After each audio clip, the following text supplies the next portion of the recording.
So they're all just hiding that fact. It's usually kind of things that got for me. I've got to do some tape over a little camera on the computer. Don't want anybody to see what's going on. They laughing already, they must be too. So there's Aaron.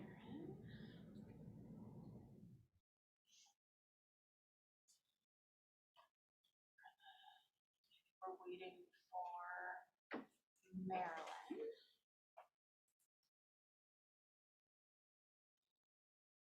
I got a small monitor standing up at each desk spot with someone's face.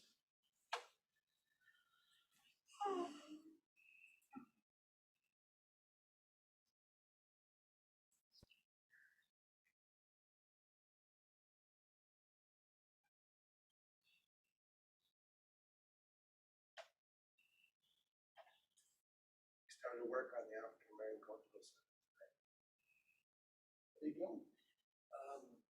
We're gonna repaint the building, obviously not the brick, but but at this time of year, we're just gonna try to do the first of all, the commercial space, the key. Yeah. So we're scraping, painting, repairing. That's great. Everyone. You're not doing the outside at all? Barricade permit. Are you doing? I don't understand the delay with that.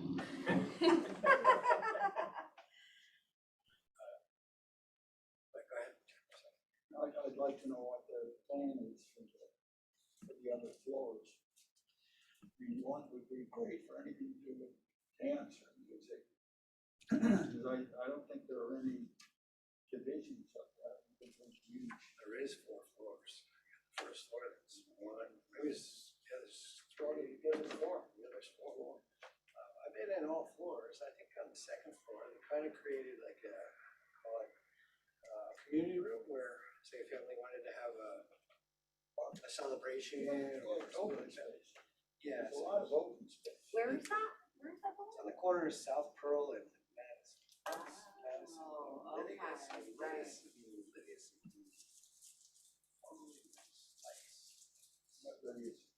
I say it right. Yeah, named after all of those were named after the ministers of the Dutch Church. Oh. Westerlo, Dominic, Lydius, and I think Bleecker may have been one, and then Westerlo was one, and they went all the way down. 4th was Musella.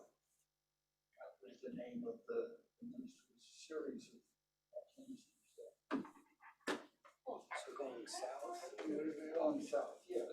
Well, go along to the church. We are all And it's called the All on. pastries. You're all in a here. Yep. And nobody's too crazy with the word. And we would pay the church, and it was all communal pasture. Communal pasture. It was. And I'll call the meeting to order. This is a regularly scheduled meeting of the Historic Resources Commission in the city of Albany. We are conducting a public workshop this evening, and we are virtual with our public and with some of our commissioners. In attendance in person this evening, myself, John Myers, the chair of the commission, Commissioner Garrity, Commissioner Hacker, and Commissioner McEnany. Remotely, we have Commissioner Tobin and Commissioner Kaplan in attendance, so we declare we have a quorum. Yep. Can everybody pull their mics in? Is this not loud enough? Not loud enough. Okay. Aaron Glennon from the planning office represents the Historic Resources Commission, and also joining us remotely is Martha Mahoney from the legal department, legal office for the city of Albany. Again, this is a workshop. We'll be discussing 2 cases this evening.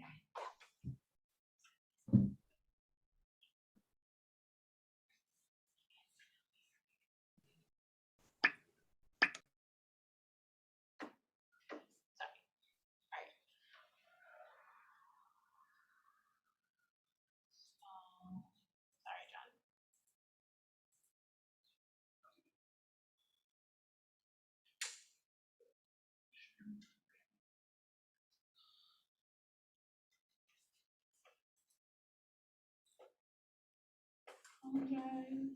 Sorry for the radio silence for those who were tuned in. Okay, first case is 69 North Pearl Street, Albany Historic District, and this is a discussion of painting a mural on the side of a brick structure on Pearl Street. And So, Georgette from the Downtown Bid and Tony from Albany Center Gallery are both on this evening. But this is a proposal for a mural on the upper floors of 69 North Pearl Street, visible from Pearl. This is part of the Albany Center Gallery's Capitals Wall Program, and in part funded through the Downtown Revitalization Initiative. It's a series of, a background of a series of painted overlapping hearts with text reading, "All hearts are connected, walk in love." Tony, I don't know if you want to go over the materials that will be used, as well as prep and maintenance for this wall, for the preparation for the mural. Or Georgette. Yeah, that would be great. Thank you. Hi, everyone on the panel and at home, wherever you're at, office. Yeah, I just wanted to give appreciation for the last mural project that we did last year, that we worked with Georgette in the Albany Barn in the Downtown Albany Bid on, part of the DRI program. This mural that you're looking at now, we would actually be prepping some of the surface work before we started to do the primer. We would do a primer on the space. We would use exterior latex paint, similar to the past murals that we've used. There will be spray paint that is also involved in the process for some of the heart creation. And then we would actually clear coat it with a similar product that is a clear coat to protect it from weather elements and other graffiti and sun and things like that. So it's pretty straightforward as far as the materials that we've are using on this one. We've used on the past 18 murals for the past 5 or 6 years, and they seem to be holding up pretty well with all of that considered. So I'm not sure how much else detail you would like me to go in, but I'd be happy to open it up. One note on this mock-up, it says all hearts are connected. The phrase walk in love will actually not be on the wall. It would just be all hearts are connected. So I apologize about the mock-up not sending over the actual one of what we're hoping it will be, but the phrase walk in love would be taken off. And the condition of the masonry wall, as it stands right now, is, Aaron, you had a photo, I think.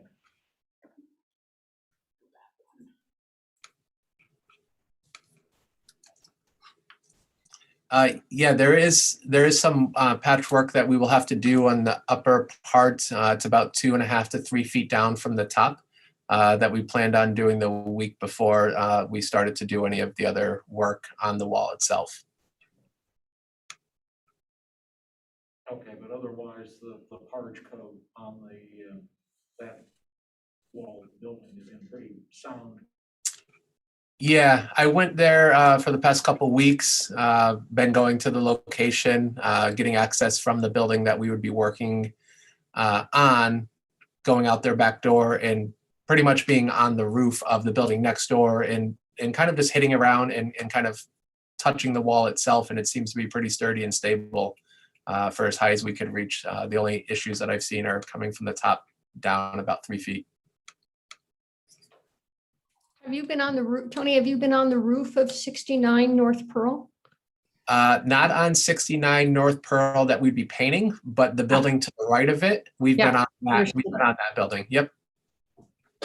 Because it looks to me that, although as much as I can tell from this photograph, that maybe there are some other water issues from, I can't tell if there's parapets there, or if there's some roofing issues at that little penthouse kind of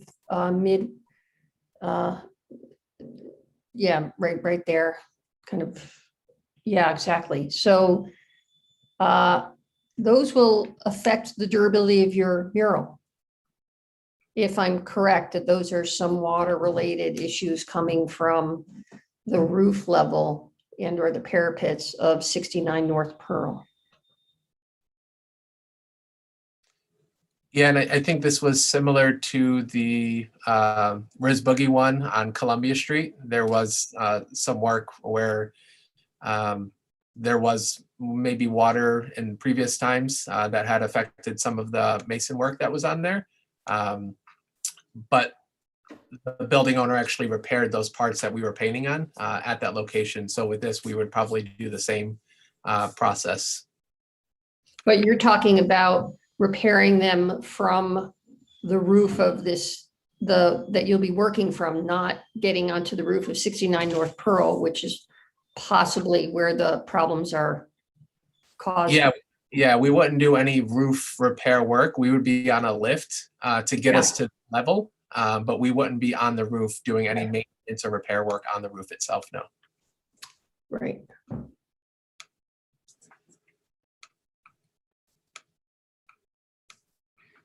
So that's kind of an interesting situation because you want the mural to look intact and stellar for as long as possible.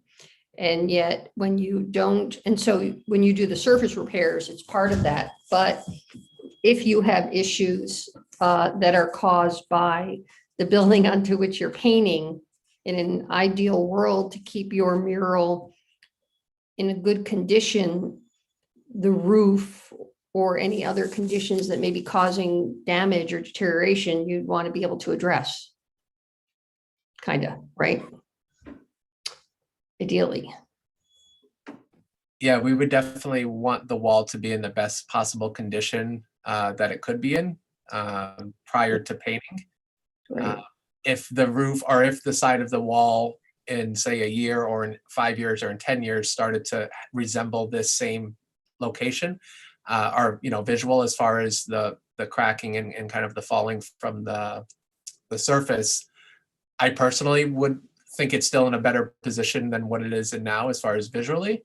But I think that would absolutely would require some type of repair work. I just don't know what that would be.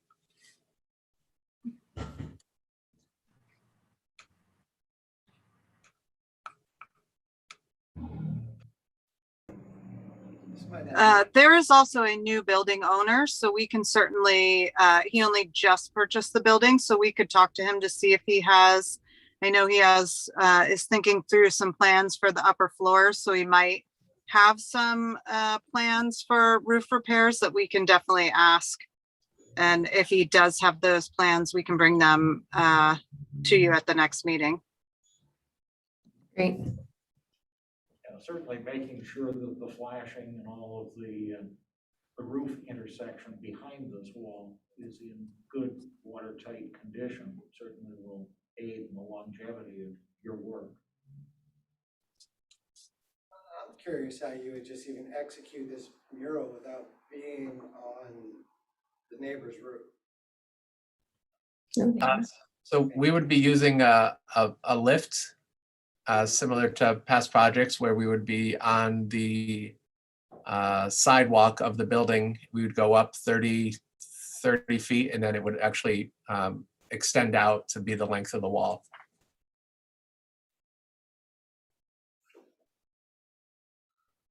Does that answer the question of how it would work or how we would get on the wall to paint? Yeah, I was curious how you were going to do that without being on the neighbor's roof. Oh yeah, yep. I think it's a 135-foot boom lift, an articulating one, so it goes up the 30 something feet, and then it actually extends out to cover the whole length of the wall and also into the top corner part of it. So we wouldn't actually be on the surface of the next door neighbor's property while we're painting. Right, unless you shut down the street, I'm sure you would require an articulated boom. Yes. Yeah. Yeah, we're not shutting down the street. We had a site visit for the lift company, and they gave us the measurement of where the lift would have to be placed on the ground on the sidewalk, and it still gives about a 4 to 6 foot clearance on the sidewalk for people to walk around if need be. Right, and we would file a sidewalk barricade permit with the city as well. Do you have some information on the height of the lettering that is intended? It seems a bit bold, but Yeah, I think based on the artist's past mural work that they've had lettering in on that size, it ranges probably between 12 to maybe 18 inches high for the lettering.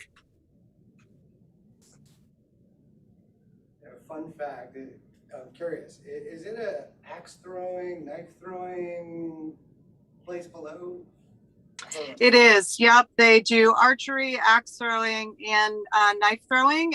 This is, I think, their third or fourth one that they own. They are from Canada, and the entertainment business is the one who's actually has purchased the building.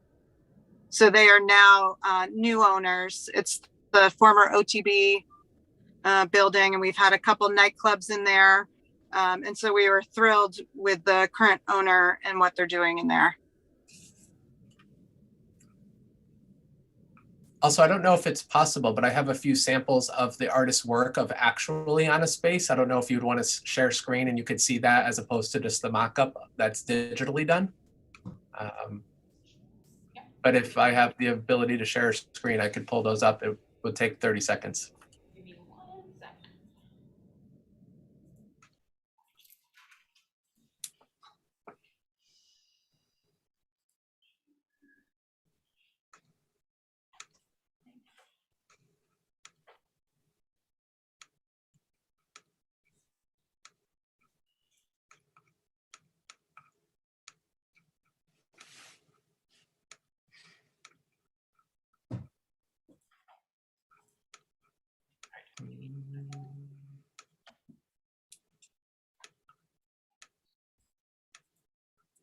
All right. I will share that. I believe there should just be the everything important is invisible on the screen. Give me 1 second. All right.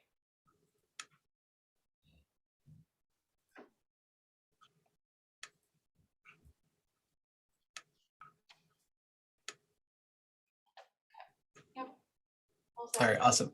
So yeah, so that's the lettering size. You know, the drop shadow that you see on the mock-up is darker than what the actual visual would look like when it's complete. But this is actually on a building space with the lettering size that we're thinking would be nice for that location.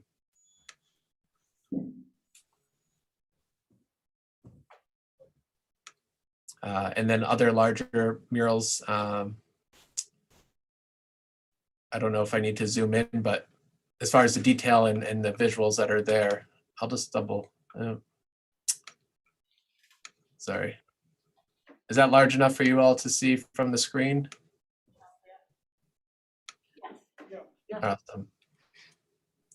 So yeah, so when I did the mock-up version of it, the detail in real life actually comes across a lot better than the colored mock-up. As you can see, the drop shadows and the lettering is quite large compared to what we're hoping the outcome would be similar to this with the lettering. So I'll stop my shared screen. It was just to show you kind of the lettering size, or at least the shadow intensity that would be there.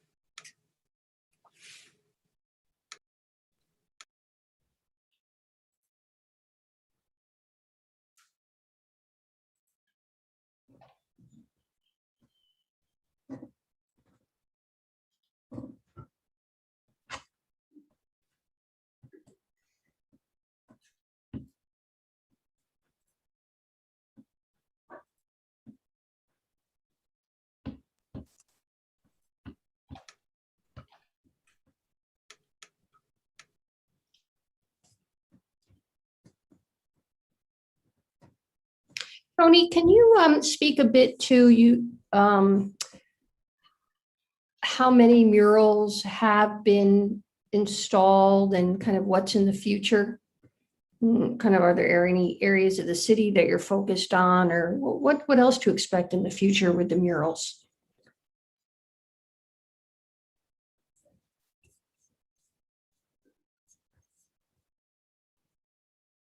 Did we lose him? Did I come through on that? You did. I think we lost Tony. Ah, okay. Georgette, do you know, or? So I know that as part of this funding, we have been funded for 4 total murals. So we painted 2. We hope to get this one in before it gets too cold. And then we would have one more in the spring once it's done raining, right? So the paint can dry. And so I know that Tony and Kristen at the barn have talked about the CDTA bus staging area, for lack of a better word, by 677. So you know how behind the pump station they did all of those pillars for the highway ramps? Yep. On the other side, between the DEC building and 677, there's a bunch of them there that CDTA uses as their staging for buses when they're not currently, in rotation. And so I think that's where one of the next ones will be, but they're looking to do several of those. I know that Tony has, and the barn has several sort of throughout the city, and they're trying to make the Capitol Walls program not just City of Albany specific, but for the Capital Region. And then we came to you guys a while back for one on the corner of Madison and Pearl Street, South Pearl Street. And so we'll probably look to revive that one, but with a different artist, maybe more of a community engagement piece. And then we have one that will probably come before you guys for the spring for William Street, which is really just a paper street. And it's between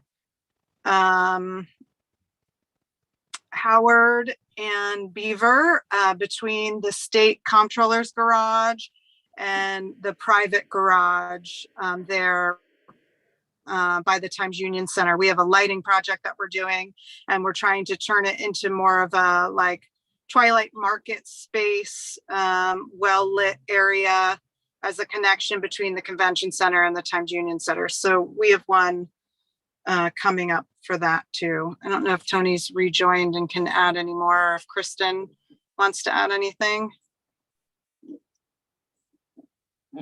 Sorry, I got kicked off. But yeah, Kristen, if you want to jump on, or I missed part of what you mentioned, Georgette. So the question was, how many murals have you done, and what other pieces are you looking to do? So I just talked about the 4th piece, and that you were looking at that CDTA staging area, and that you're trying to do Capital Region wide, not just Albany. But yeah, that's all.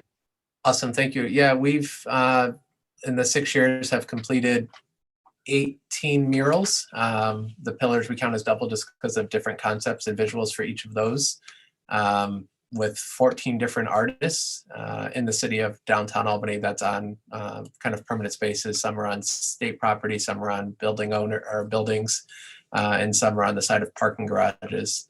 And this past summer, the barn, Electric City Barn and Albany Barn in the gallery, did a project in Schenectady in Hamilton Hill area with TCB. And our goal is to expand as many opportunities as we can for the region, along with artists that are bringing kind of good energy to the community, and sharing stories and perspectives and ideas to inspire and uplift and to educate people. So our goal is to keep trying to do as many as we can, or partner with other organizations or individuals to try to have a standard and a high level of respect for the work that's being done, and making sure community support and kind of longevity will help us keep growing the program. To Georgette's point, we did connect with Albany Parking Authority about rediscussing the bus turnaround station near Quackenbush Garage near 677 Prime. There's about 6 pillars under there. One of the pillars that we're proposing for next year will be the middle pillar, not the closest one to the street. So we're in conversation, and that's also part of the DRI footprint of where the mural work could be done. And so we're hoping to move forward with that once we get all of those paperworks and mock-ups ready. I think that's on state property, so I don't know if it would involve the same meeting with the Historic Resources Commission as with some of these buildings that we're working on. But whatever the process is, we're open to having meetings and discussions about any of them. The other thing is that Tony does, well, we've done a couple things. We've done walking tours / podcasts, so self-guided tours that include interviews with the artists, of which we've paid them for their time to participate. And we have 4 of those that we partnered with Omni Center Gallery and Discover Albany, as well as Tony has done walking tours and CDTA bike share tours, which are wildly successful. And again, Tony will have some artists talk about their vision and their work and how they came up with it. And then the artists are usually compensated for their time then as well. So it continues to be an ongoing, even though it was painted maybe a couple years ago, the tours are something that keeps that alive, and there's a ton of interest in all of those tours that we do.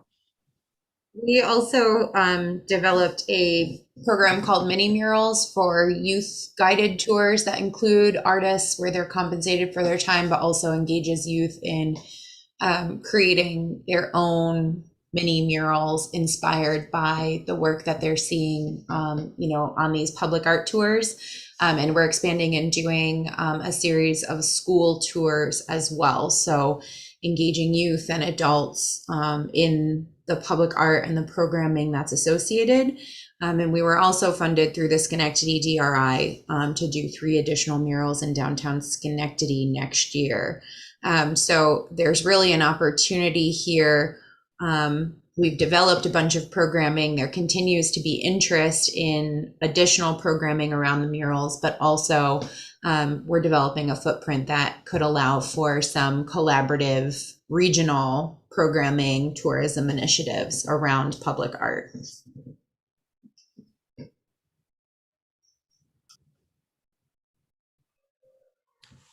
I guess for the other commission members, I would ask the following. It feels like each time we've seen a mural, it's kind of a one-off conversation that we have on that mural. And I'd like to suggest that we have a more concentrated discussion about the public art and the murals in general, so that we've kind of got our own internal working policy for these. I'm thinking back to some of the murals that I remember the one that we had, that large mural proposed on the side of the Lionheart, and early discussion about the appropriateness of the colors and some of the imagery. But it started a broader conversation about our guidelines and how we would consider and discuss the murals in those, again, from an internal policy standpoint, but I don't think we've really continued that conversation. So it's a little challenging for me to talk about a specific mural like this relative to the mission that we have and the compatibility within the district. So I guess, John, I'd ask your thoughts on that, because it seems like we should have a little bit more of a policy as to how we review these, so that everyone's not guessing, both the applicants and us, each time one comes up. Yeah, I think that's a good thought. We need to look at the various ordinances that are applicable in these situations. And then the whole idea of being compatible and sympathetic to the architectural character of the building or the neighborhood within which the artwork is placed, you know, we need to have a broader discussion on that. I think this, my concern here is that the coloration is vibrant, but it may not be entirely sympathetic to what's going on around it. And that the lettering in this illustration just seems extraordinarily large. But again, what you've described as being a foot or 18 inches in height is certainly seems reasonable, but proportionately, the imagery here just makes it look very, very bold. Those capital letters are a lot more than 18 inches. Yeah, I can. Just look at the windows on the second floor of the old Right. Grant building. Now, they're 3.5 feet tall, or 3 feet tall. Correct. They're not to scale. I apologize about the mock-up version of the lettering size. But I think that's really the point is, and Tony, I think when we spoke of this before, I don't remember which mural, maybe on South Pearl. I mean, whereas our immediate reaction, again, absent that broader internal conversation that we might have had, it's easy to get to a discussion of compatibility of color and scale, whatever that might mean. And yet, in contrast, I think from your perspective, the visibility of these and the boldness of these and the public art statements of these is part of the what's driving you. So there's an interesting discussion there to be had.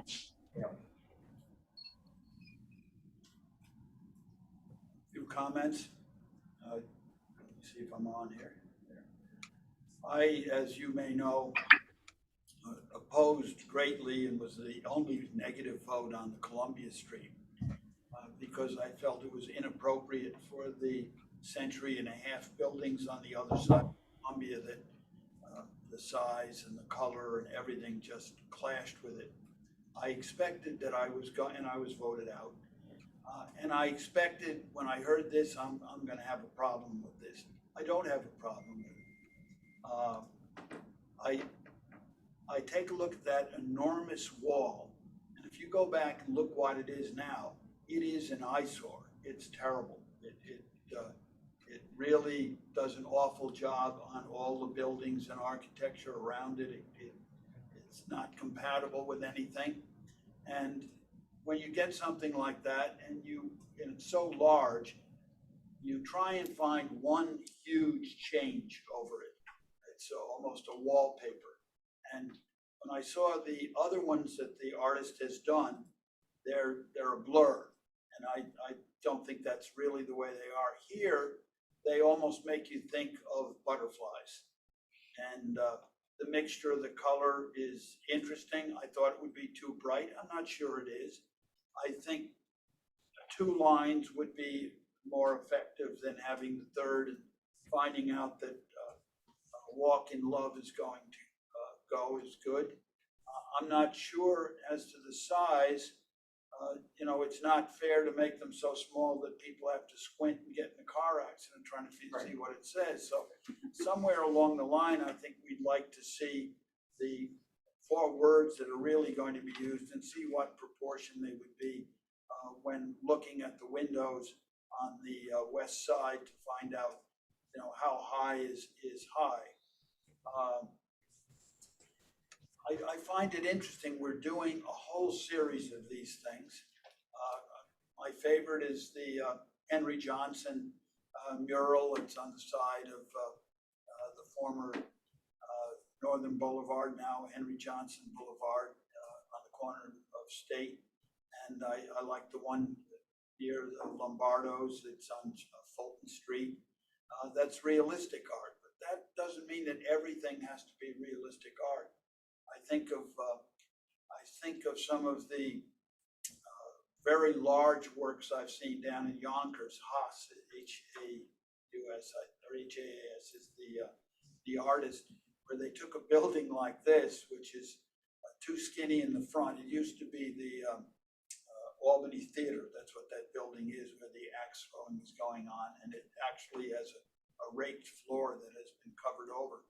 But in the one down in Yonkers, they just put in windows and people, and everybody was looking out the windows, and they were diverse people of all races, colors, and ethnicities, and it was funny, and people look at it and they laugh, and some people think it's actually the side of the building as opposed to just a blank side that was never originally designed to see.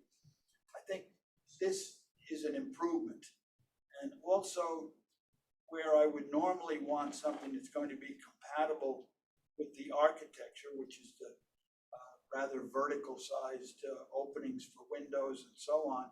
On the other hand, we have a very modern mid-century, probably 1960s building that we're trying to keep, presumably, and complement. It certainly complements that.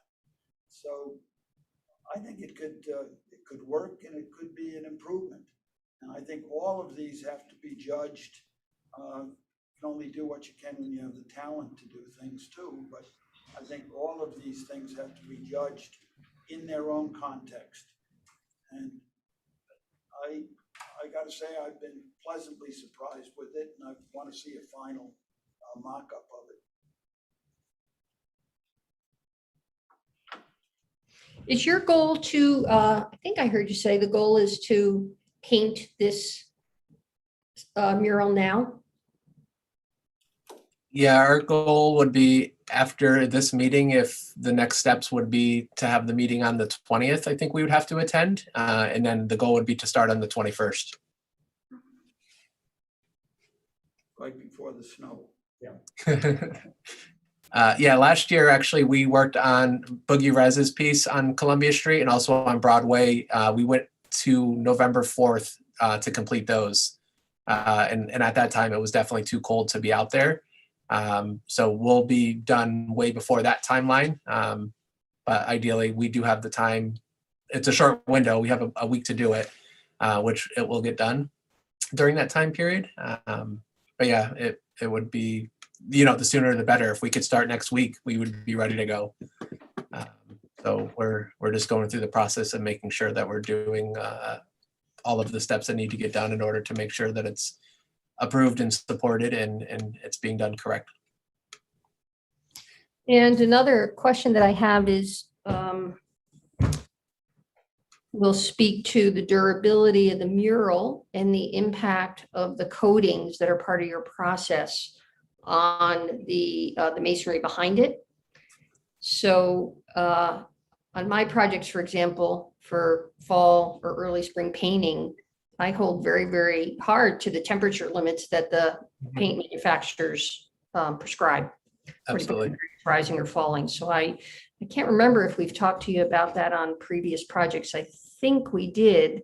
Yeah. And then just wondering how you work with that. And then you mentioned a finish clear coat to protect the mural. What is that material? Yes, we discussed the temperatures in the past, and we're very mindful of that. The clear coat we use is actually called Graphics, and it's a clear coat that actually protects. It's like anti-graffiti protection as well. It's like a Home Depot, Lowe's type product. It goes on very thin. We usually apply 3 to 4 coats on the works, and it dries transparent, and it works really well. It works well. When it gets cold or in years down the road, it hasn't changed the visual of the work, and it's still lasting, which is nice. It can be applied every few years if need be, but so far we haven't done that.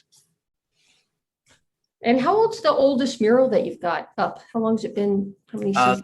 The Bluebirds were done in 2016. That was done actually in May. So it was, around that time also where it's kind of still not nice and warm, but it is cool. There were a couple days in the 40s. So this is kind of the similar timeline. And you Yeah. know, I walk by that every day and look at it, and it's still holding up with the weather, the elements. There's no fading. You know, I think it will last another 10 to 15 years, hands down. And again, Unless it's building. there's the different perspectives. So no, I mean, that's the point of the conversation, right? So Yeah. your goal is to make sure that that mural continues to look good. And I hear 3 or 4 applications of this clear coat material and worry that any moisture that gets in, and for example, we saw here, there's moisture getting in, that's what that brick spalling is about, that any type of a coating or multiple applications of coatings that stop the breathability of the whole assembly will cause more damage to the brick. So again, that's a different perspective on what you're. No, that's great. I can send over also the details of the material, because it says it actually allows the breathability of the wall. Good. Yeah, that would be great to see. That's great. Yeah. You might be interested to see Roxanne Storm's work, which was done in the late 70s. Still there. It's the bicycle rider, much larger than life, on what started as Northern Boulevard. It's on Henry Johnson, and it's at the head of Spring Street. And that been there now for probably about 44 years. And it started to fade badly, probably only within the last 8 years or so. I do remember one thing at the time: a lot of very high quality paint went into it. I wish somebody would go and freshen it up and recreate it, but you know, it's still compatible with the neighborhood, you know, the park and so on and so forth. Well, paint chemistry has come a long way in that time period. So it would be good to have the product information that you use, because as Marilyn points out, the compatibility and the breathability of the masonry, the underlying masonry, is critical to its survival, and in similar tone, the survival of the artwork itself. Yeah. And on that note too, I did talk with Roxanne Storms about trying to bring that mural back to life. All we're looking for is a little bit of funding and you know, some support, but Roxanne was open to going back out there and doing rehab to the work. So it's not out of the picture. And if there's anybody that's interested in helping that come to life, the artist is definitely wanting to do that for sure too. The real bicycle community out there might be very enthusiastic to see that one. Yeah. Hint. Yeah. Let's see if we could talk to anyone in the community. I think it would be a nice story as well to share, you know, going back into the 70s, starting off with the mural programs that were taking place then, and the artists actually coming back to bring it back to life. And obviously bicycles are healthy living, and it's good, you know, just in general, it's good for not having vehicles on the road. There's a lot of extra conversations I think that can be had with bringing back that piece, and also the artists. But that might be another meeting. Well, I think this sends a very positive message.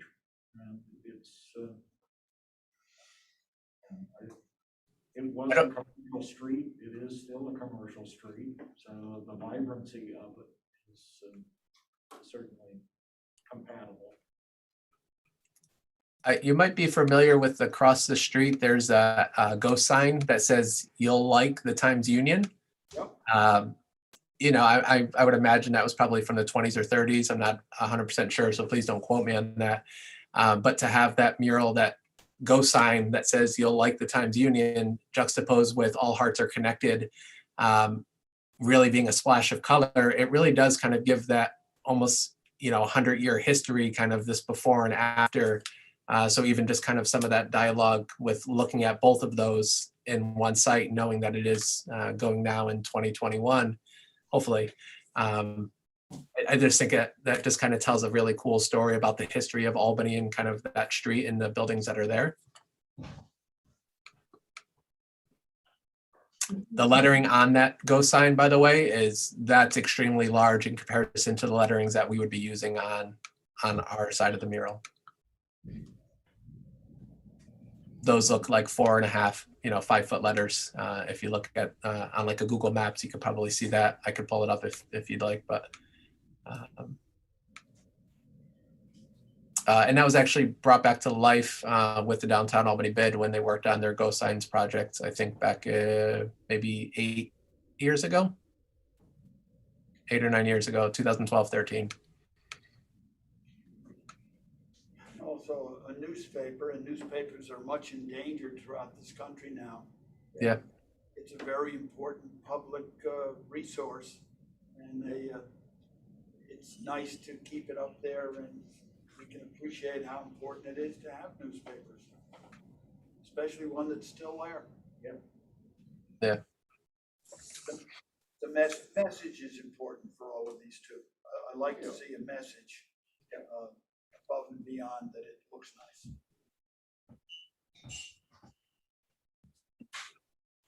All right. Are there any comments, Aaron, from anyone that has signed up to make any comments or offer comments? No, we don't have anyone signed up for comment.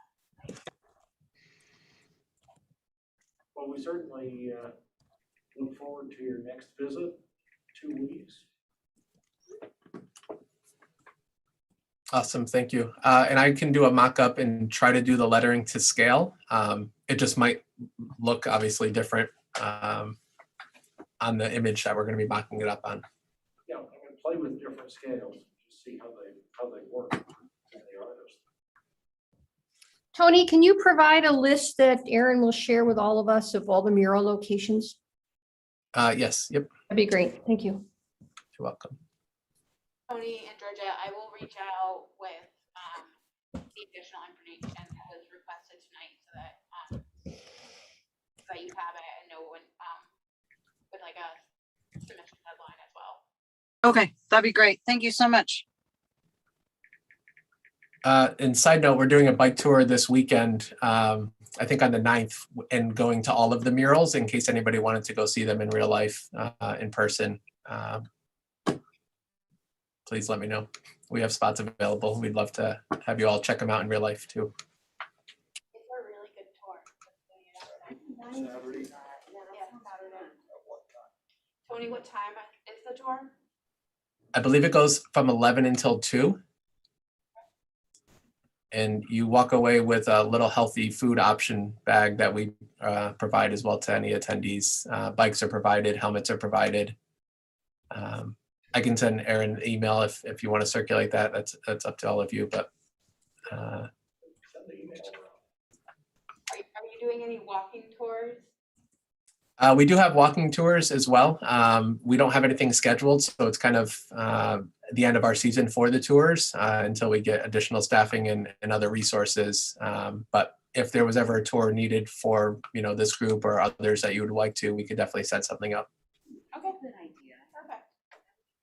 We'll also, I think, a tour of the pending sites for investigation. I think it would be good to kind of walk around and look at them and have that discussion. Offer some thoughts so that you can seek out the artwork that meets your objectives. We all have bicycles. You do it on bikes. Yeah, and if there's any priority wall spaces too, we're always interested in looking to try to link up businesses or walls and artists and opportunities. Right now we have a small team with the partners that we're working with, but any additional support would always be welcome to make these kind of be bigger for the city and for the region. I think eventually it will become a destination for people just traveling to see some of the public artwork that's around here, in addition to the past work that has been done before us.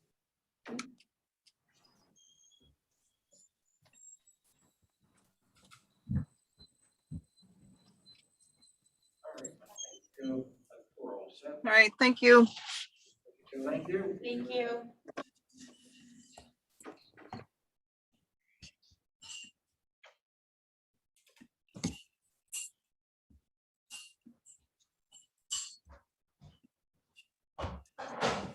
Next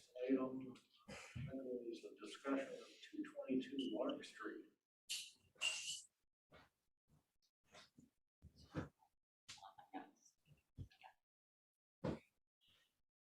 So the applicant is not here, but 222 Lark Street, this is a request for a retroactive certificate of appropriateness. This was brought to my attention in August, when a member of the public had reached out to me and sent me photos of work taking place at the property, in which they inquired whether the work had received a certificate of appropriateness or a building permit. When I did look into it, they had not applied for any permits, and the property had a number of outstanding violations and code cases for unpermitted work taking place. I reached out to the building department and had the building department send out an inspector to issue a stop work order. The work that had taken place in July and August was, let me pull up, the first floor windows, this window and the window here, originally were wood 1/1 sash windows, and they have been replaced with 1/1 vinyl sash windows. The entry door into the basement level commercial space was previously a single light wood window, and it had been replaced with this either fiberglass or steel 9-light smooth paneled modern entry door. And then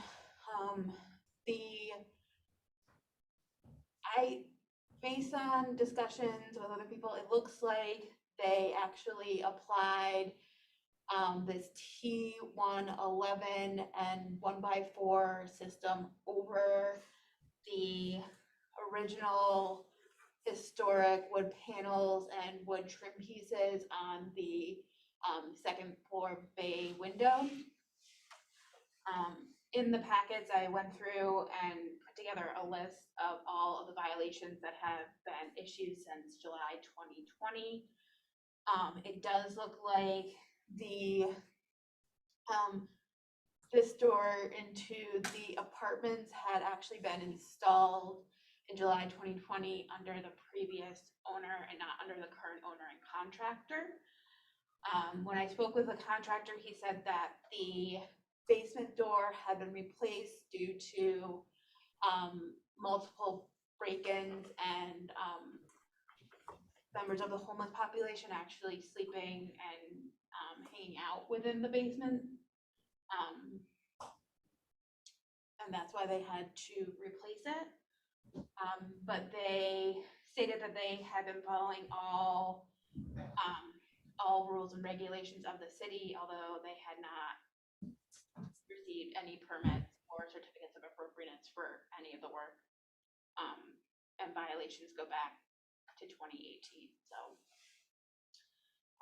they are currently applying to retain the first floor windows, the basement entry door, and the bay window panel system. So this will be reviewed under the general guidelines and the rehabilitation guidelines of the historic resource overlay. I also provided within the packets the regulations for the procedures and requirements for applying for a certificate of appropriateness, as well as violations, the violation and enforcement section of the code for work done without permits and the removal of historic material. They did receive a stop work order, and I believe that they put in a waiver for the stop work order, and it was reduced from the $300 maximum fee for stop work order to $150. But the the city can put forward more violations if the property owner and applicant don't come into compliance. And they still, to date, have not applied for a building permit? They did, so that is what actually triggered this coming before the Historic Resource Commission, is that they were issued the stop work order on August 2nd, after I had reached out to the building department. And they, after August 2nd, it took a few weeks, but they did submit a building permit for the work. Based on the date on the photograph, they continued to work without a permit. Correct, so there were also multiple calls after, let me pull up my notes. There were calls for work being done at the property up until September 18th, after they had submitted their building permit.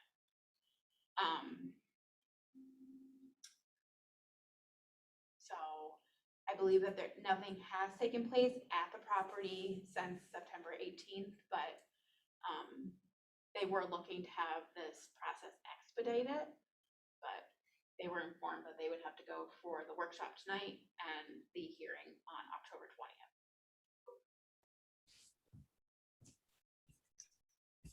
The issues that are ours are, well, there's a very clear photograph, right? About our concerns and other items, of course, as well. How about the building department? Where, do you have a sense of any other concerns that are not typically ours, meaning on the exterior facing public right of way? Do you know where the? So nothing on the exterior facing the public right of way, other than what I outlined tonight with retaining the bay window panels, the entry door, and the 2 first floor windows. The other violation, and I would need to reach back out to the building department, was a rear entry stair that had been constructed without permits and siding replacement on the rear of the property. Other than that, everything else, and I'm not sure if there's any work taking place on the interior of the building, but that would be all the exterior work. So you don't know, just you wouldn't necessarily know any other concerns they have of the work that's gone on that's on the interior. I mean, it's not our purview, of course, but I'm just interested. Right. You wouldn't know that. Our focus is on the exterior. Yeah. I've been through that building top to bottom. And there's a lot of concerns in the interior of that building structure, even on the back half of the building. So there were, I don't know if I put it in the list, Marilyn, oh, I might have put it in here. The building did have an unsafe unfit call for it. Mhm. And that was it looks like January 27th, 2020. The code department did have an unsafe unfit. It looks like they may have been out for another inspection where they made the determination for that. And it looks like in June of 2020, they did receive an engineer's report for the property for that unsafe unfit call. But we're at a new owner from then, right? Correct, yes. Okay. Is the owner here with us tonight? No. Okay. Any thoughts why they're not? They're very adamant that they have not done anything wrong. They have been following all rules and regulations of the city of Albany, and just making the building safe. When's the last time this building was occupied? The photos, it looks like that there may be people living in the building. They were saying there was homeless in the basement. In the basement. And when I went out to the site, I believe that there were, although it doesn't mean that necessarily anybody was living there, but it did look like there were curtains in the windows and other things. The commercial space in the basement Has been vacant for a number of years.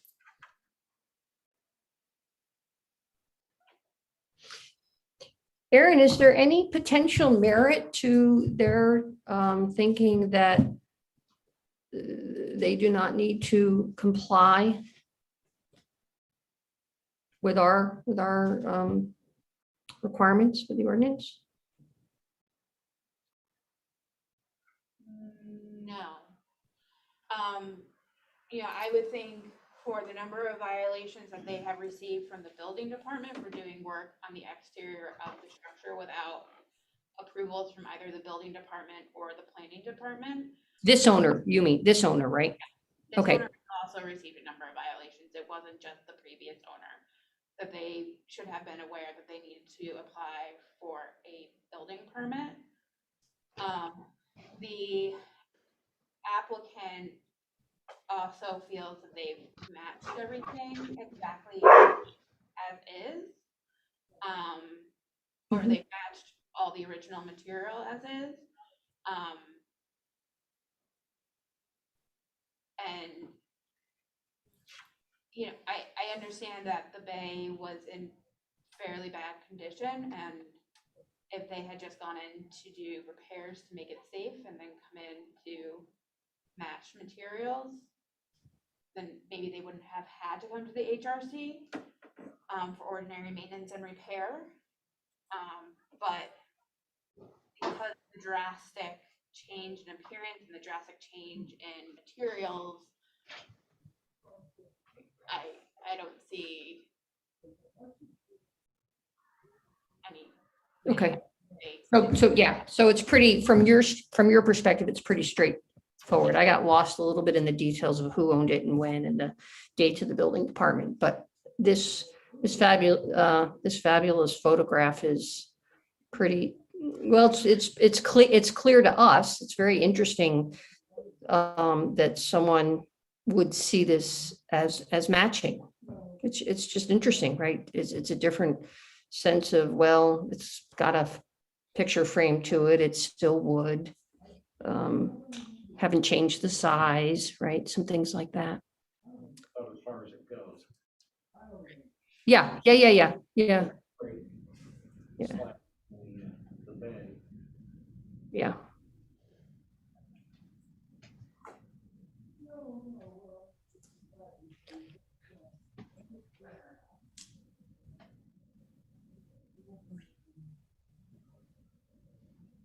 So what is there for us to do at this point? I mean, I think. So is there for tonight? I wish the applicant was here. Is there any additional information that you would all like to see from them, or I guess either maybe something in writing as to like why they carried out the work that they carried out? This would not, like the case for 152 Western Avenue, this would not qualify for a hardship modification if the Historic Resource Commission were to deny this application at the next meeting, because it is self-created. And I would say if there's guidance that the HRC would like to provide to the applicant and how they can come into compliance with the Historic Resource Overlay regulations, we could do that tonight and provide that information to the applicant before the next meeting for them to address that. Aaron, but they haven't actually filled out a certificate of appropriateness for the building and their plan and their ideas and their thoughts. So they have. Confident that they've done no wrong. So the certificate of appropriateness, let me pull up, this was in the packet. Their proposed scope of work is constructing the rear stairs, exterior painting. This just says, let me pull the certificate of appropriateness, but they did apply for one. Painting the facade of the building, prep and paint, replace the cellar door, and replace window trim.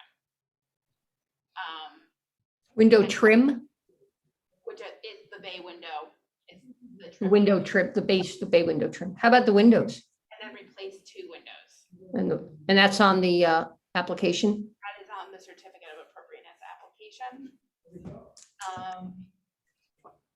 Were the second floor windows replaced? So the second floor windows were replaced. I went back through the photos, and when I went out to the property, I'd verify that because I wasn't sure if they were just storm windows, if they had been storm windows or they had been replacement. And at one point they must have been replaced with the vinyl windows. What's currently there matches what was in the photo back in 2020, and I believe in the Google image from 2018 as well. But the application is really lacking detail and incomplete as far as we will be putting vinyl windows in, we will be putting this type of door, lacking all. I mean, it is, what they're looking to do is retain the material that's currently there that they put in without permission. So it is to retain the 2 vinyl windows that were installed on the first floor, to retain the bay window trim, and to retain the 9-light entry door into the commercial space. Well, there's no way they're gonna retain the bay window trim or the vinyl. I was just trying to prioritize in my own mind. And I would agree that was kind of the first on my list as well of what I came up with. The basement entry is not that egregious, Yep. but I mean, clearly, the bay window trim deserves appropriate treatment. There's nothing remotely appropriate about what has been done. And I will verify with them, I mean, based on this photo, It looks like all the stuff survives underneath. it looks like it, yes, exactly. It looks like it's just applied directly over what was previously there. If they can remove it and then replicate. So the paint, the proposed painting is something that we could contribute to in a positive way without causing a lot of consternation, I would think, just understanding the process and making sure it's good prep, et cetera, and the kind of paint. The windows are kind of tricky, right? Because Now they match before. because they matched what had been previously installed. It had been previously installed. So that one we've never yet set someone, I think, on a long-term plan to, well, let's do you had bad windows, let's do the correct windows now. And then in the future, when those windows fail, you'll follow this new order of historically correct windows. We haven't done that. So Picture looks like they maintained the original rough opening. Yes. If there's any plus there. And it does appear that these were the first floor windows were the only 2 remaining wood. say that again, Erin, I'm sorry, that they were, This is a photo from 2020. yeah, From the codes department, they got called out. Yep. And at the time, these first floor windows were the only 2 remaining wood sash windows in the building. yep. Above the door. This one was also vinyl. Yeah. Oh, I'm sorry. This one, yeah, with vinyl. Another one above the door. This one is still there. No This one is, building kind of lost its original staircase. Right, exactly. yeah.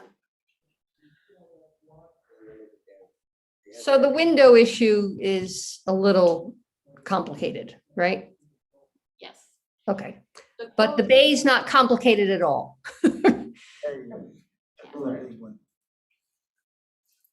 The doors, can you kind of take us back through the doors? So, let me, hold on, give me 1 second. So the building department was called out back in July of 2020 for, it looks like there had been a call from the public that windows and doors were being replaced at the site. They sent somebody out. This was, you can't see this. This was the door up to July 2020. It looks like it was a single light. The light probably was painted to match. Maybe the glass had been removed. Right, right. This was the door. When the building department went out in July 2020, this was the door that had been installed. This was under the previous owner, Right. and then believe, let me pull up, sorry, let me my cheat sheet, give me 1 second.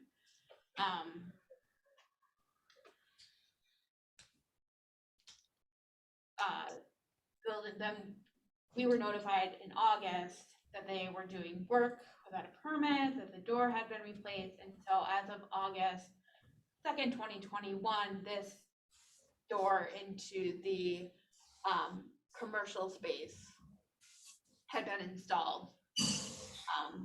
And the previous door, again, was this wood Yep. single light Single light door. entry door. Has anything been done to the commercial storefront?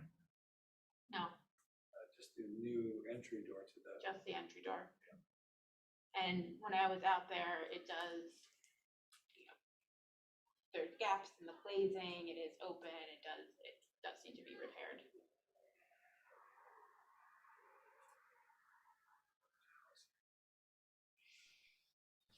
So is there proposed trim around the first floor windows intended to conceal the fact that they're vinyl? I don't believe that there's any window trim for the first floor windows. I believe they're proposing to retain them as is. The window trim section of the certificate of appropriateness application, as far as I understand, applies to the bay window trim. To the base of the bay window. Oh, okay. Are they aware of the guidelines in the historic district? Have they been made aware? Yes. So is this where the building department comes in with a heavy hand and keeps laying stuff, don't do a damn thing Well, until you fill this out? it kind of currently lays with us to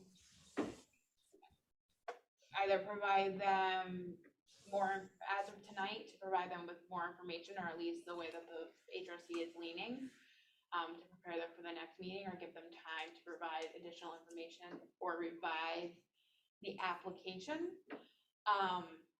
And if either the HRC denies an application or, you know, provides them with a conditional approval and they don't comply, or they don't come back to the commission to revise their application to come into compliance, then, you know, the city can issue more fees and violations to the property, as well as take them to court, and leverage fees that way as well, until they do come to some agreement or, you know, do appropriate work on the building. Well, it was a swing and a miss on the replacing kind as far as the oriel window is concerned. How you convince them that what they have done is not historical, or doesn't suit the ordinance in the historic district is another. Yeah, I'm not sure how, I mean, obviously, this is not appropriate work, so, I mean, we can give them guidance, but they don't, I mean, they didn't even come tonight, and so I'm not really, you know, I mean, I think the guidance is pretty clear. I guess we should do that, but I just don't, I mean, if they don't think they did anything wrong and they're not here to get any sort of feedback or help, then I'm like, you can't push rope. Like, biggest thing is the base of the bay window has to be replaced exactly as it was. That's the biggest thing, because that's gonna show up for the whole street. And as far as the aluminum windows or vinyl windows down below, it does make all the windows match. And we can't blame them for the upper windows having been replaced years ago. And just slapping those panels on like they did, they probably lost the sill where the water sheds, and the water's just gonna pile up in that bay, and that oil's gonna deteriorate even faster than it might have already had. There's a lot of things pictured wrong in this, you know. I wonder what the panels are in the middle. Is it the party board or? I The think it's T11 T- sounds like T11. 11. Yeah. It's just horizontal. So Erin, what exactly do you need from us right now again? I mean, So I think just, I guess, guidance on how you would like to see. I think Jack just provided a good one that they need to remove the current panels and go back and match what was originally there. yes. If Yes. there's anything else for the windows or the door that was replaced? I don't know what everyone's feelings are on that, so we can provide them information on that as well. I think that we should ask for the door to be replaced. Which door? The basement level door. Well, it would just be the commercial space door. That's the commercial part. Well, the other door is not, that was part of the building as they purchased it, right? Correct, yes. So they didn't do that door. We don't like that door, but they didn't do that door. But they did do the one at the basement level. Well, we have to say what's wrong with it. I think what we have to say is that the single pane that provided a unity across the commercial level that said this is something different than residential. And by putting in a residential door, it breaks up that whole commercial level, the third level, the bottom level.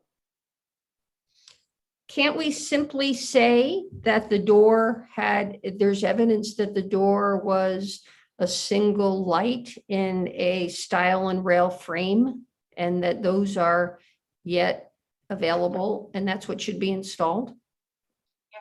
I'm a little worried, Jack, because yours, which I didn't 200% understand the specifics of what you were saying, but it made me a little nervous because of the other changes and the inconsistency between the other door and this door. So I just got a little worried, and I thought maybe the simpler way would just to say it was a stile and rail door, and it should be a stile and rail door. And if you're concerned about security, get a extra strength glazing. And that's it. And then are there any thoughts on the vinyl windows? Well, they were vinyl windows, right? So They were 1/1 wood sash windows on the first floor. In the photos from 2018, they appeared to be, I mean, they certainly could have been the original windows. They look like they were 2/2 sash in that photo. Yeah. well, I think it should be made clear that that's a violation, and I mean, I don't know what the remedy would be. I mean, I don't think they're going to do any of this, but they can't just rip out the wood windows and put in white vinyl without us noticing and repercussions. So they should put wood windows back. I mean, at the very least, install new wood windows.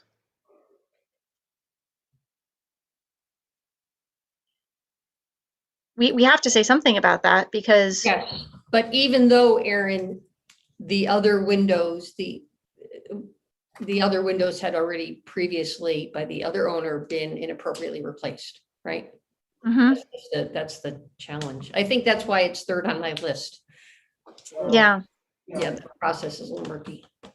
I mean, I think we might as well note it and then see what they say in response and evaluate it accordingly. But I don't know how, and as Marilyn said, with a note that the upstairs windows we understand had already been replaced, but that taking out 2/2 Building. sash, or it looks like, I can't tell, but taking out wood sash.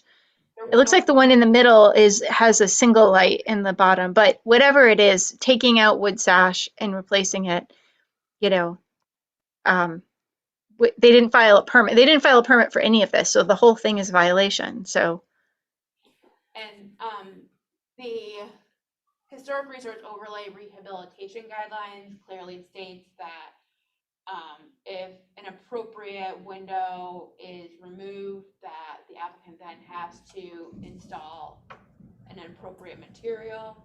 And I think it's been deemed that vinyl windows on front elevations are not appropriate within historic districts. right. The guidelines are very clear about that. No, I think we go back to the guidelines, and the clock starts when they took ownership of the building and started doing work without a permit. So the windows are wrong, what they did to the bay window is completely wrong, and what they did with replacing that basement entry door is not compatible and didn't match the original door configuration. I think we need them to annotate an elevation, tell us exactly what they're proposing to do. And that these are the sources of violation that we cannot grant a retroactive certificate of appropriateness for any of that work. Period.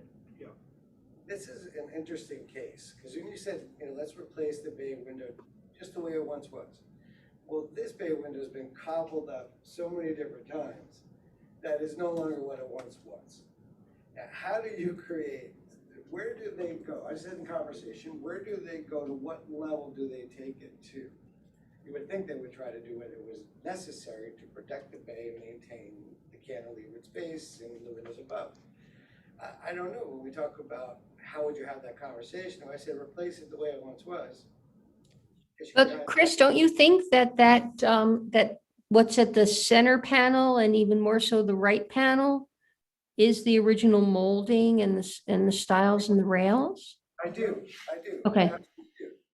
But the plywood bottom, the underneath part, I 100% agree. But what we understand as replacing kind may not be understandable to others. And how would we, unless we drafted it for them, I'm not trying to make excuses for anyone, but where do you pick up where it's left off? Yeah, they might need very clear instructions on how to do it. Guidance, yeah. Yeah. Thank you. But yes, I believe what you're looking at is original. But yet, is that part kicking out at a 45 to help to shed the water? Or was that always there? Did they take it off? Yes. Is to accommodate it? What do we know how to prescribe without deeper investigation? Photographs. So, Erin, I have a suggestion. I mean, presuming you don't want to kind of write up specs for them because that's not your job. But should we offer to meet with him on the site and talk to him about it? I mean, maybe that would be the best thing to do. We can do that. I mean, we've done it before with a small group of commissioners. We could always reach out. I could always reach out and see if they would be willing to meet us on site and go out and discuss what needs to be done or what they should do. Yeah. I just feel like the amount of work that we're doing to try to provide kind of written guidance, I'm not sure it's going to be heard. And so I feel like if we meet with him, I mean, give him the outline of what's important and the priorities, but also maybe meet with him and then have that conversation. And then he can come back with a proposal after that, or, you know, I'm just trying to think of what would be the most likely to get a positive outcome. Right. Yeah, I will. As I look at this photo, it seems to me that the, let's see, at the center panel, if you look on the right side of it, there's a small horizontal ledge between that box and the newer wood on the right. Do you see that, everyone? That little horizontal piece of brown painted wood between the center bay and the right bay. Come to the right if you would, Aaron. That guy. Keep going. Now come up. Keep coming up. A little more. Okay, stop. So that guy. So that looks to me that that's possibly the sill. That's the elevation of the sill of the windows. And one of the challenges is that they possibly, the height of the panel on the left, their new panel, is, it looks like it's too high and it's above what would have been that sill possibly, right? Looks like it Looks protrudes. like from it tucks in underneath them. I can't really tell. I'm trying to see. I guess my thinking is, the overall dimensions of the stiles and rails here isn't terrible. They're not only, anyway, that's not too terrible. One could almost consider a thin veneer solid material over those boards, and then the appropriate trim installed. But so that it achieves what's on the right side. I'm just trying to wonder, is there any way to, We're not gonna fix it for them. Yeah. They've got Yeah. to put it back together, okay, close the pot as original as possible. yep, You can't dress that up. It almost protrudes anyway. Yeah, I mean, yeah, it was really applied. I mean, the saving grace is that they just screwed it right to the face of what was there. Yep. All they have to do is back the screws out and they've got the starting point for repairing. Yep. They got Yep. all the shims nailed in and ready to put that other panel on. Yeah. And cut the shims back. yep. But I'm afraid the skill set that they have available to them is just not there to do this. But that's their problem, not ours. Well, that's an assumption on our part, John. Yes. I think they were wise enough not to disassemble it, you know, which they thought better of. Yeah. If that's a judgment of skill set, that just cover it. Okay, so we think it's all there to serve as the basis of the recreation. Okay. So do you feel like you have enough to go on, Erin, to give them feedback from us? I don't know if the other commissioners agree about suggesting a meeting there, or. I would be in favor of that. I think Yeah, I it's a think great it could idea. be productive because, I mean, going back and forth in the form of a meeting might be a little contentious. Meeting them on site, you may be able to, you know, talk to them about the best way to, you know, correct the situation. It would be good to have some of these photos in hand when you Yes. do go to Yes. a field visit, because right now it's covered up, and but that one is a very telling photo.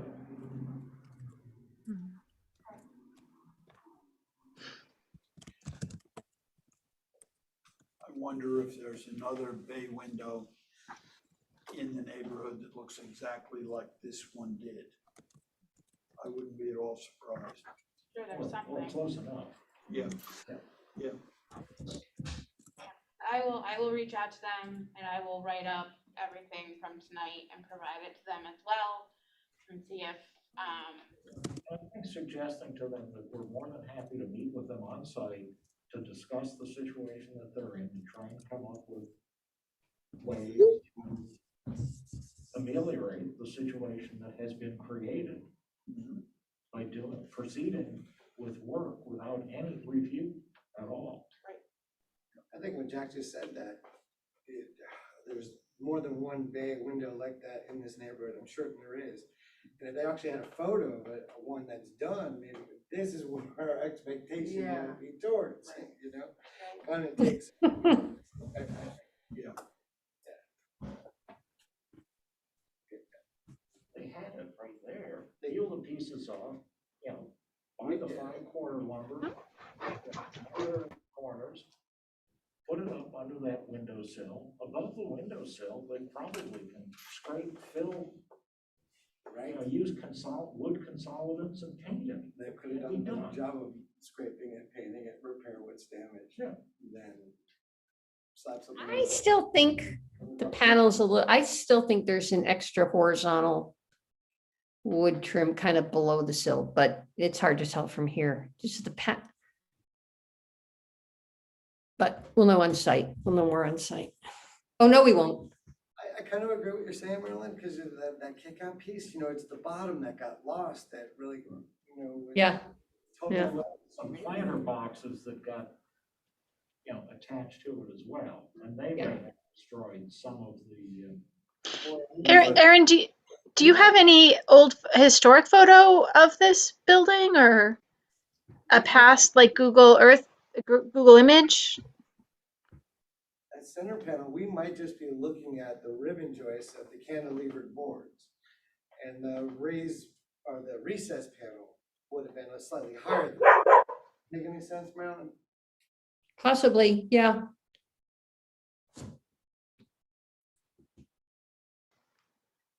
I'll go back and also pull, thought I had pulled it,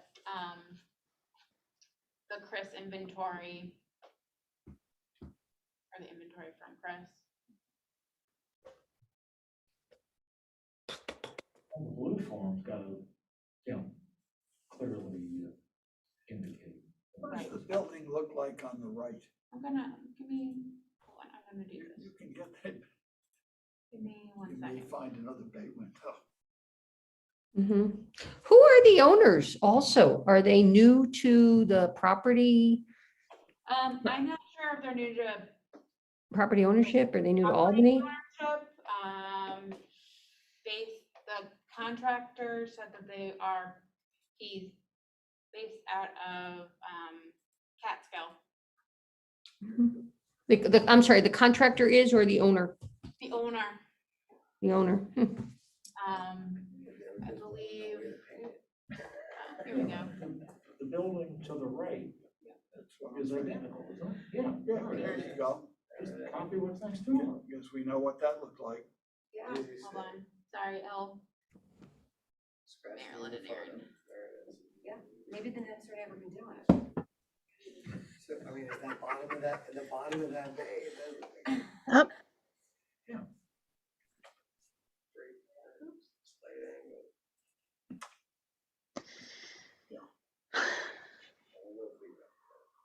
Yeah, that looks nice. Oh, yeah. Well, that's a great example. It answers a lot of questions. Yeah. There we go. Good example next door. Or at least I hope. Yeah. And Marilyn, there's your piece of trim.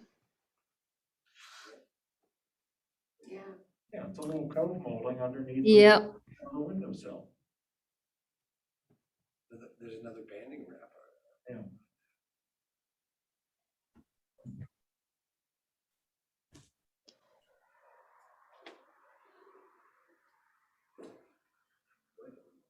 So you got what you need, Aaron? I do. Okay. I wanted to bring up, Aaron, can we, if we're done, I just wanted to bring up what I emailed during the meeting. Give me 1 second. Pull you up on the screen. Let's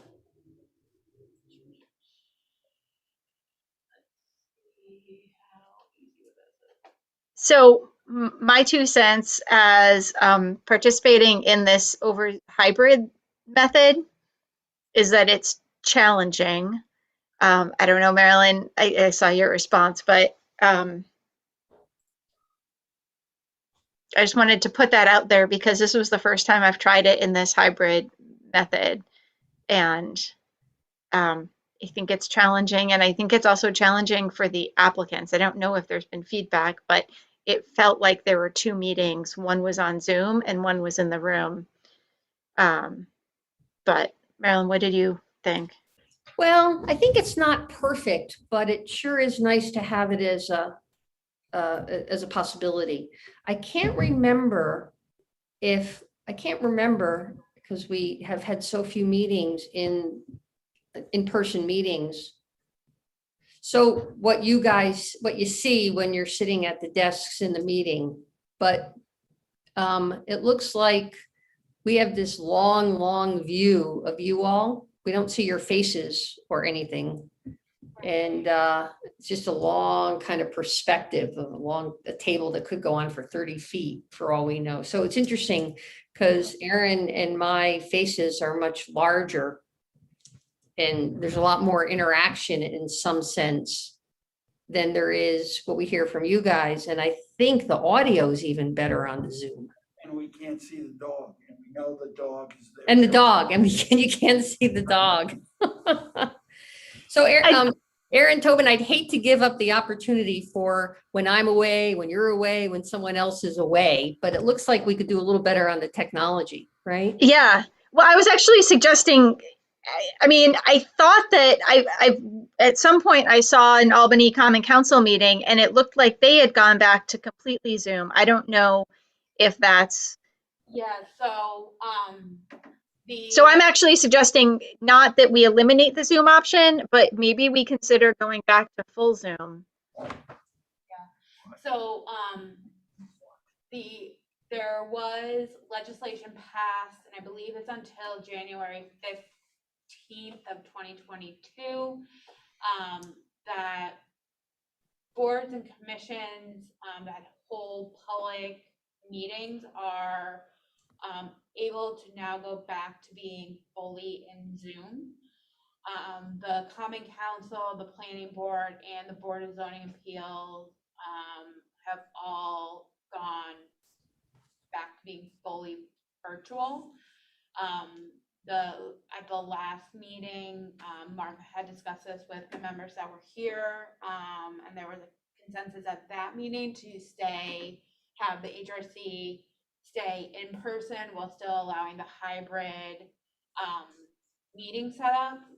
And that if you are a commissioner and you need to attend virtually, all you need to do is to let me know. We no longer have to post addresses or alternate locations as part of the new legislation. So that was the meeting that was on Yom Kippur, right? So Marilyn and I were the two who didn't attend, who are on Zoom. But I mean, I think, as everybody is, you can't see me, but air quotes here, I think this would now allow the opportunity to have that discussion in full. And I mean, at any point, we can decide at any point if we no longer want to have the in-person option, the HRC can go fully virtual. It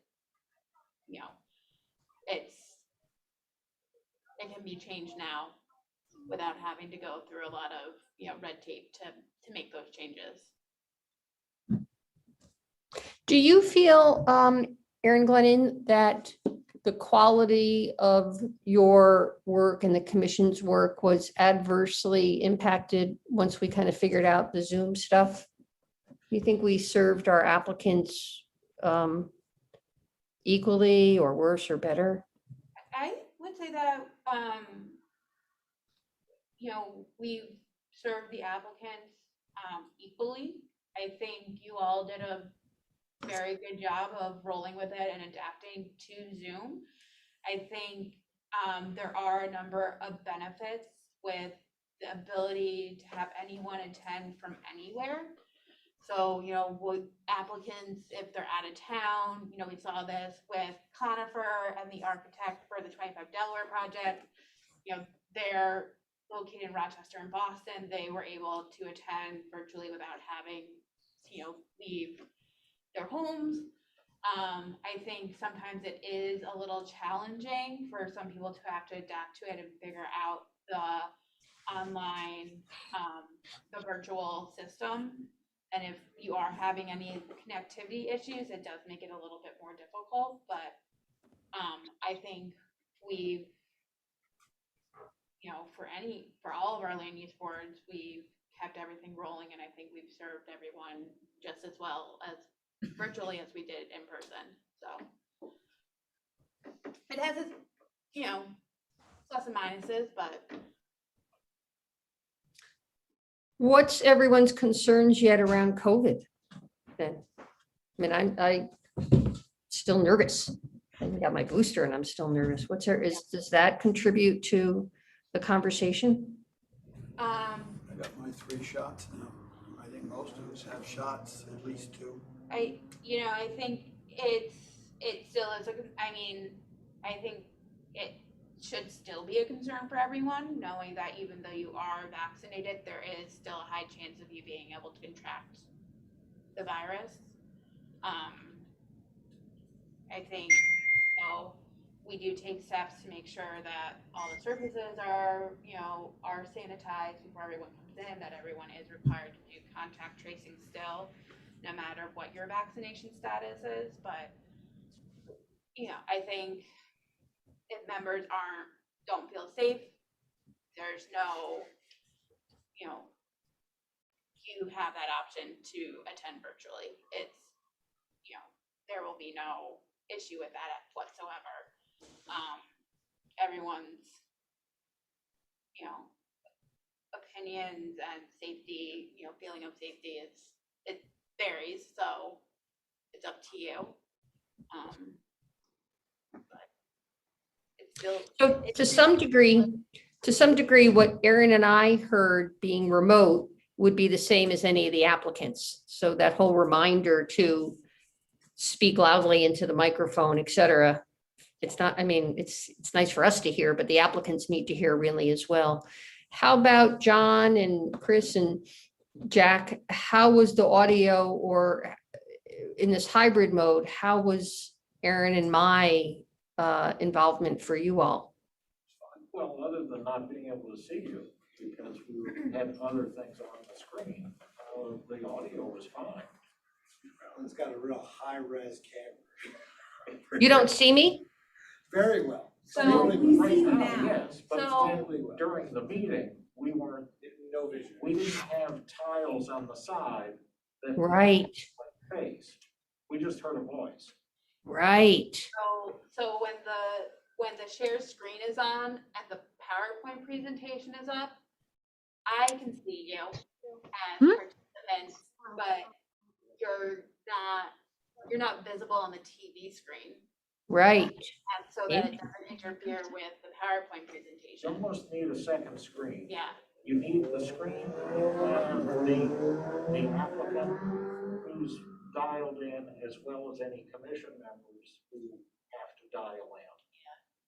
Like And 2 monitors, yeah, that's a good idea. Yeah, and then have the presentation on the large monitor, and have a smaller one to the side with all the participants of the meeting. Right. I was just remarking on how powerful her camera is, because she looks great. Marilyn, you look fantastic. Yeah, you look really good.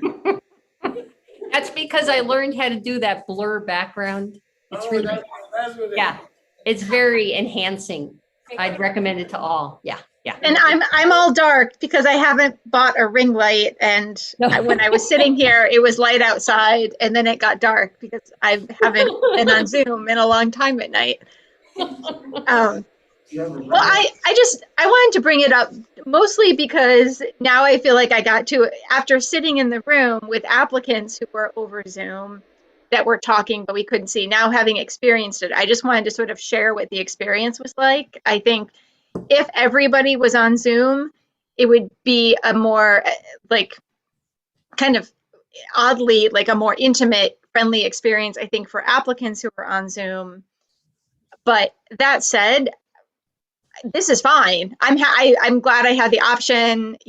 I don't have COVID, but I stayed home because I wasn't feeling great. And so the fact that we can do this is great. So, I'm all for it. I just wanted people to know, because it was really interesting to me to have this experience and to see what it was like.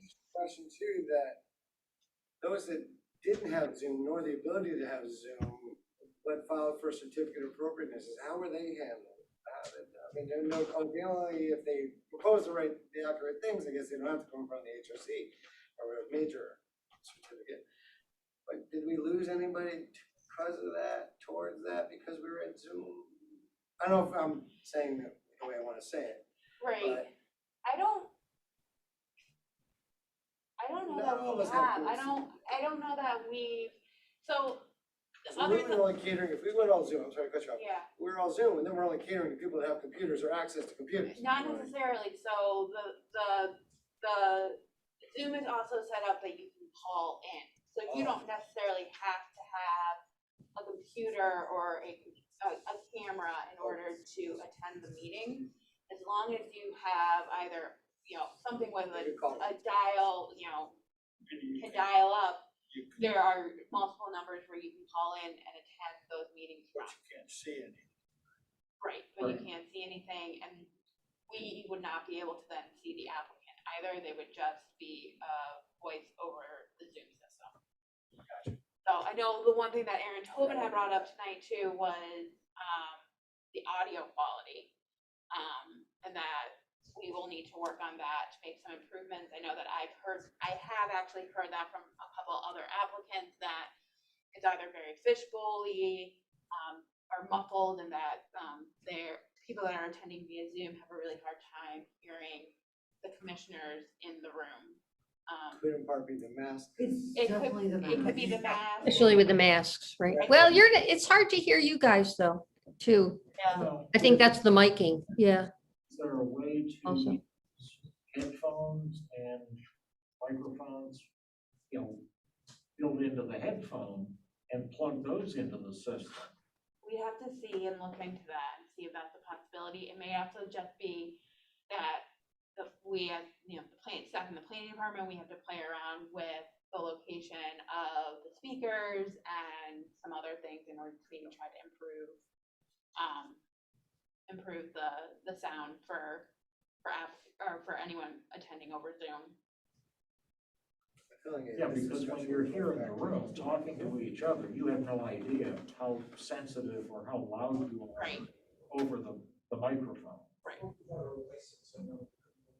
I try and be loud, but I know sometimes that doesn't work. when I go back to watch the meeting after, so when I'm doing like my admin work for the minutes and things like that, and it's probably partially because I have the ability to control the volume, it's not quite as bad, but for those attending, via Zoom, it can be kind of muffled.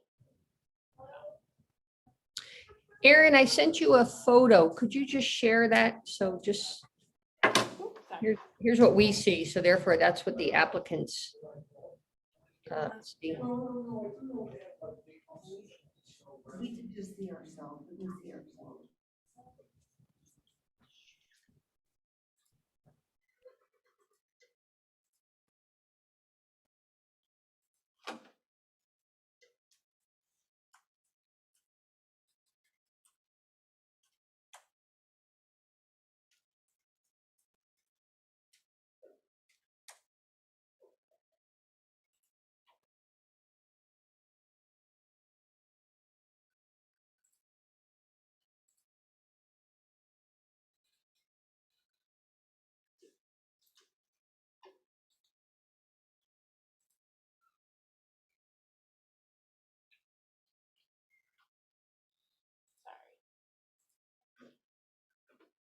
If it didn't come through or it's too much hassle, not to worry. Sure, the second screen would come in real handy.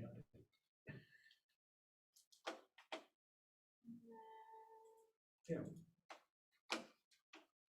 I mean, we're seeing ourselves in the, on the screen the same way you're seeing. I think, yeah, I would think so. I can't remember, but I would think so. Yeah. It's the tunnel view. Yep. And we could rearrange the seats, but we can't be closer than 6 feet to each other. Right. Do we go back to Zoom? Do we do workshops in Zoom and come in for? I would hate it going.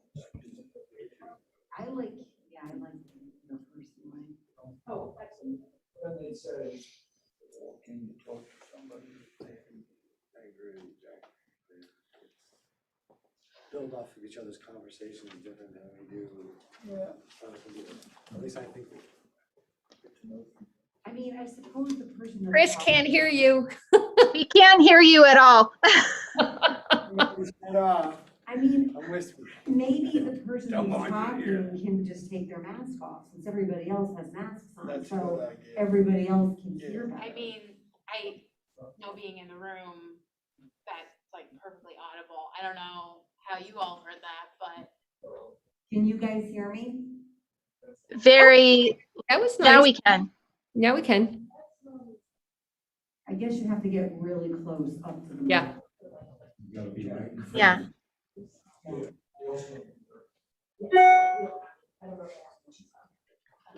Yeah, but Well- I think the person that's speaking could probably take their mask off and then put it back on when they're done talking. That would probably help. Okay. Yeah. It's good as, All thank you right. for bringing that up. It's kind of helpful just for our whole interactions with each other and the public. That was great. Right. Anything else? Yeah. Well, we'll continue to be in person here and with the, the Zoom option. That's fair. And maybe look into, headsets or some other type of gear yeah. that may make the audio experience better. Do you all have laptops or tablets or iPads? Yes. Yeah. Yes. I don't know that Lee does. And I would imagine Norman, I don't know about Norman. Lee does, because I helped him set it up for Okay. Zoom. Nice. I'm just thinking with the visibility of kind of this long tunnel vision, maybe, I know that I think the common council may have been doing this, but having, everybody with either some sort of tablet, like on their desk, so that there's a closer, Oh, yeah. like, image of each commissioner, rather than this Hmm. long view.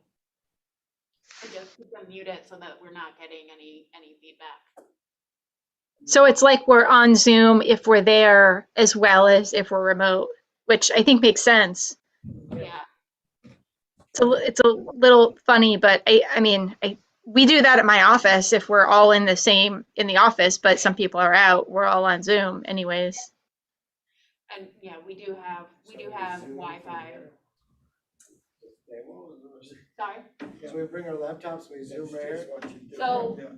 I mean, we could try it out. It would be a laptop, so at least the camera is on and you're, like, they can see you and associate, like, the name with, like, the face and be able to see each individual person. Right, we click the top, unmute. Well, no, I think you could keep yourself muted and then use your microphone so that we're not getting a lot of feedback or, it's something we can try.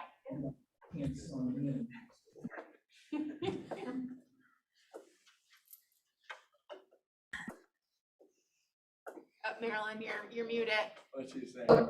Aaron Glennon, can you fix all those problems for us, please? Sure. Okay. Chad, there was a question about will there be a period for public comment?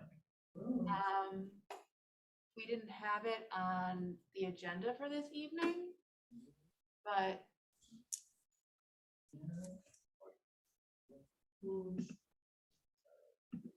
I guess if you all wanted to. What do you think it might say?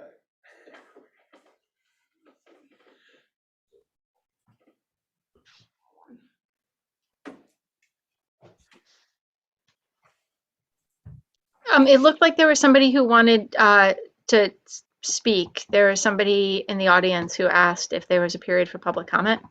Yes.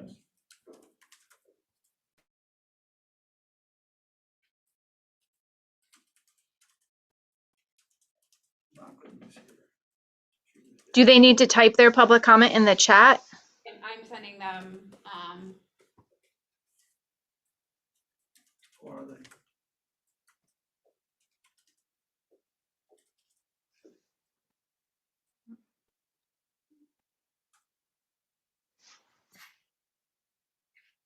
are you all right with taking public comment? Sure. We're here. We're public servants.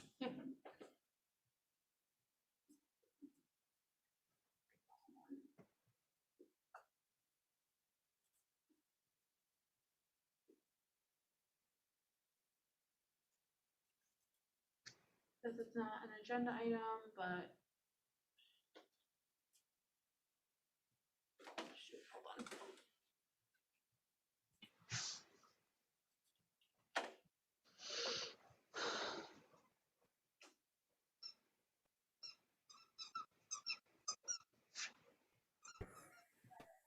Hello, can you hear me?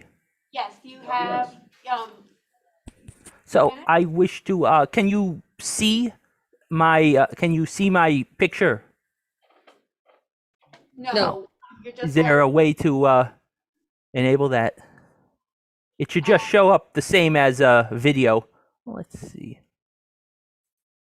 You see that we're talking to Albert. I guess I don't have the ability to share video. I just want to speak in opposition to the proposed demolition of First Lutheran Church on Western Avenue. I believe the church, as it currently stands, is a great source of architectural inspiration and beauty to Albany. It was designed in 1928 by the firm of Delano and Aldrich, which is considered to be a very influential and a very great architectural firm during the first half of the 20th century. And I don't know to what extent this is something that the Historic Resources Commission gets involved with, but if you shared a similar opinion of myself, I don't know if how many of you are familiar with this property. It's I'm very familiar with it. It's not listed. Might be the street, the line across the street, the road might be. We just had a controversy on whether something should be painted or not, but the First Lutheran Church is the one that backs up on State Street, right? yes, it's surrounded by State, Western, and Cortland. Right. Is there a movement to demolish it? That is something that I have been, hearing rumors of, or not rumors, but hearing from people in the congregation there. I'm unaware of it. Yeah, this is Erin Glenn from the planning department. I don't believe our department has received a demolition permit for this property. Okay. Even though it's outside of a historic district, any demolition in the remainder of the city that's not in a historic district would go before the planning board for a demolition review. And we have not received anything at this time. Okay. So you're saying basically you don't believe that this is something that is within the operations of the Historic Resources Commission. So it's outside, correct, it's outside of a historic district, so it would not come before the Historic Resources Commission. It would go before the City of Albany Planning Department. If the owners of the property were interested in listing this building as either as an individual landmark, I'm sure it would more than qualify for designation. And they could go after that they could go after a designation for the structure. Is there possibly a rumor because of the small wooden brick church down on the corner of Lark on the opposite side of the street, or the other, the other side of Lake, the corner of Lake and Western, because the Congress, I think, the congregation has moved out, and it looks like it needs some work done on it, and might have some troubles going there, but I've heard nothing on First Lutheran, which, by the way, is the oldest congregation in America of Lutherans. Yes, I and would it also- recommend reaching out. Have you talked to Historic Albany Foundation? I've spoken to them in the past. Have you talked to them about this issue? No. So I very highly recommend reaching out to them and seeing, and if there's reasons if there's a building committee in the congregation that has concerns about the church and upkeep and reasons for demolition, Historic Albany Foundation is a really great resource and can help direct them, as is the city. But that would be a good way to go. Well, is it possible to have a statement of support from the Historic Resources Commission that basically says, this is a building of architectural significance? Because, there's a difference between saying it's directly within your authority to make a decision regarding it, but there's also, like a proclamatory value to saying this is a structure with significant architectural and artistic merit. I would recommend finding out if it's on the National Register, because then that is the ultimate statement of whether something is of architectural or cultural merit. It's not on the register. Okay, so what you could do, I'll set the HRC statement aside. I just want to say, that would be a great avenue to go down right now. If you can get it declared eligible, because if it's made eligible and there's a large enough project that triggers the State Environmental Quality Review Act, there'll be an extra layer of review for the property. So I'll let Aaron answer whether Aaron Glennon answer whether HRC can do that. But I just wanted to let you know, pursuing National Register eligibility, and I think talking to Historic Albany about that would be my absolute priority recommendation. So does that application have to be made with by the building committee or the operating committee that runs it? Anybody can seek a determination of eligibility, anybody at all, but they have to do some research in order to do so. And so that's why I would contact Historic Albany Foundation for some help in figuring that out. But in order to be actually listed on the register, the owner, for the National Register, the owner would have to approve. So if the church is opposed to that, if they want to demolish their building, then they probably will not want to be listed. But making them eligible is pretty much the same thing. It just means they can't get grants. All right, I appreciate that very actionable suggestion. Great. And Albert, thank you for your attention. And maybe Aaron and Martha can kind of review offline the requests that you've made. That'll be good discussion internally for us. I would appreciate that. Thank you. Albert, this is Erin Glennon. I'm sorry, it's very hard to hear you. Oh, sorry. My information is on the planning department website. If you want to email me your information, then we can start the discussion of or getting you connected with the appropriate people to start the discussion for eligibility. Okay, thank you. Okay. And Martha made a suggestion to go to the council. And then, oh, yes. And then it's in the chat, Albert, but Martha Mahoney, who is the attorney that staffs our board. I'm sorry to say this again, but can you speak up even further? Sorry. Martha Mahoney suggested contacting the council member for the property, who's assigned to the property. Well, that's the problem is kind of internal paralysis, as a result of the discussion being brought up has led to a breakdown in decision making. So Right, but the local council member from the city of Albany, which oh, okay, I see what you mean. I believe is council member Owasu Anane. All right, I will contact that individual also. All right, well, thank you. Well, thank you for bringing that to our attention or to our focus.